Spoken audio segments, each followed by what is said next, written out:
Alright, in this one we are going to work with how to work with your Firefox.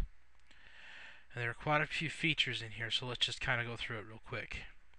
When you start your Firefox up the first time, one of the first things you're going to want to do is just go to Firefox, go to add-ons, go to extensions, and make sure all the extensions are enabled. If any of them are not, you can actually right click on them, and if they're going to be supported at all, there'll be a section that says check for updates, find updates.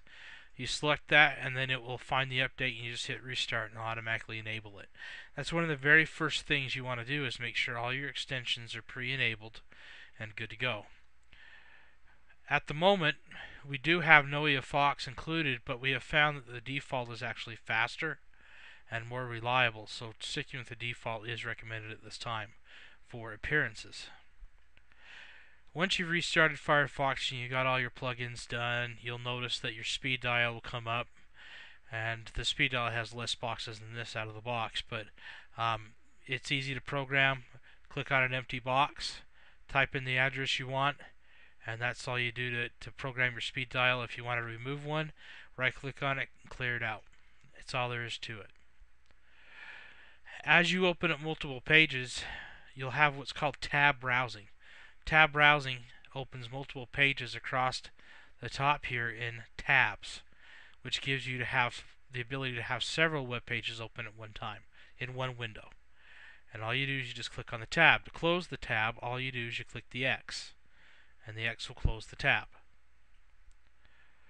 Now let's talk about working with your ad blocker. Unfortunately, sometimes some websites use code that's very similar to ads, and it won't allow certain things to show unless you stop it. On your bar over here, there should be an ad block icon. If it's not there, you can add it by just right-clicking right under the address bar, go to Customize, find it in the list, and drag and drop it over to the bar. So once again, if it's not in the list, you can just right-click under the address bar, find it, drag and drop it over the address bar. The icon should look just like this. Adblock Plus. You click on the side, it gives you options. Now obviously that is an option that you want to be aware of, is you can disable the ad block per website or per page, or you can disable it period. Okay, so you do have abilities of on the fly disabling it if it becomes an issue. So once again, this is the icon.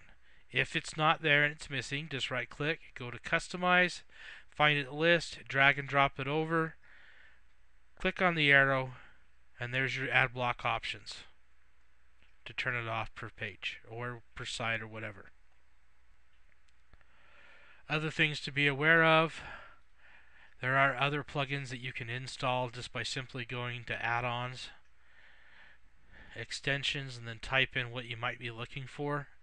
Image fit is a very popular one, same with Flash Game Maximizer. With the image fit, let's say that you go to a page that has an image, and if you right click on that image, it'll actually allow you to set the zoom level on the fly just like that, so you can automatically make pages fit and whatever. To bookmark pages is pretty simple. If you right click, bookmark this page. Other way, Firefox, bookmarks,